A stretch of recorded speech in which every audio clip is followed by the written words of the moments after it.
موتی نگر میں ہیڈرا کا بڑا ایکشن، غیر قانونی قبضوں پر چلا ہیڈرا کا بلڈوزر۔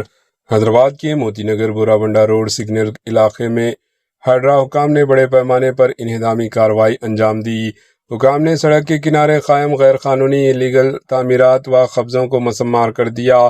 بتایا جا رہا ہے کہ یہ کارروائی روڈ کی توسیع اور ٹریفک جام کے مسائل کو کم کرنے کے مقصد سے کی گئی۔ کارروائی کے دوران فٹ پاتھوں اور روڈ مارجن پر قائم تجاوزات قبضوں کو بھی ہٹا دیا گیا۔ حکام کا کہنا ہے کہ انہدامی کارروائی سے قبل ہیڈرا مقامی رہائشیوں اور دکانداروں کو باقاعدہ نوٹس جاری کیے گئے تھے، جس کے بعد قانونی ضابطوں کے مطابق کارروائی عمل میں لائی گئی۔ شہر میں تجاوزات قبضوں کے خلاف ہیڈرا کی کارروائیاں مسلسل جاری ہے، جبکہ حکام کا کہنا ہے کہ عوام کی سہولت اور بہتر ٹریفک نظام کے لیے آئندہ بھی ایسی کارروائیاں جاری رہیں گی۔ مزید تازہ ترین خبروں کے لیے AHN نیوز چینل کو سبسکرائب کریں۔ Bureau report, AHN news.